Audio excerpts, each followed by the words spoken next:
you got to keep it real with these kids. We're not making any promises that are outlandish. We're not doing anything to say to this young man, well, we're begging you. We're not begging any kids. This is very hard playing at Kentucky. I'm talking to a coach the other day, and he said, one of the challenges for you is every game you play is someone's Super Bowl. And then I thought about what he said, but that's why my teams in March do well, because every game is significant. Every game you have to be ready. And in the NCAA tournament, one down night, you're out. Yeah. And so, I get it, all the stuff, but there's no magic formula. There's no, we recruit the kids all different. Let me just say, for me, I enjoy recruiting for this reason. Tark used to tell me, he goes, all these guys that complain about recruiting, it's beers and 4-star hotels, steaks and watching basketball. Well, you don't cry on the yacht, let me say that. But the biggest thing for me is you get to learn about families. If you're about people and you're about helping them, don't you want to hear their story? I've been in homes where you're in tears. They're telling you, and then you feel an obligation. Now think about it. I am coaching someone's child. That's just not a basketball player. That's someone's child. In a lot of cases, these children are trying to change the whole direction of a family. Oh, God, no question. And I don't take that lightly. And then you'll have people, well, they're not all that way. Well, let me just say this to you.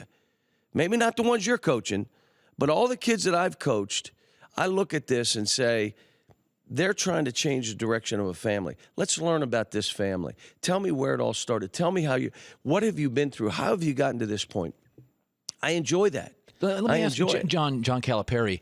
And I talked to Jerry DiNardo, LSU coach, years ago about this, and he said, Colin, I've been in homes with dirt floors, and I was fascinated. He said, listen, you just don't understand when you need 25 players a year. John, if you don't have to name a name, have you ever gone into a home and you felt sorrow for the young man? No, I go in the home, and you know what I do? I look around and say, if we do right together, it ain't going to be like this long.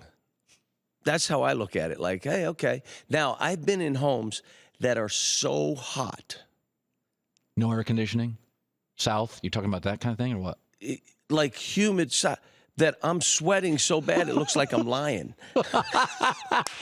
and I've had players come up to me later and apologize. Guys that are in the league or they're in FIBA and I'm coaching. And, Coach, I remember how hot. Mom's cooking a meal. It's 105 before she started cooking. And we're in a 2-room, 3-room, and it's and we're sweating, and then the video doesn't work. Come to my bedroom, and the bedroom's like a 5x5, and you're plugging, you're like, oh my God. But you know what? I walk out. My thought is, you know what? We can help change this. Yeah. And the other thing is, the way I was brought up. I mean, it's funny. Never had a whole lot, but never thought you didn't have stuff. You had a village of friends and family that are still friends today. We never locked a door. You never called before you went to someone's house. If one of the other families saw me doing something, you don't think they called my family and said, hey, man, make sure you know what John's doing. It's how it was. It's a little different now.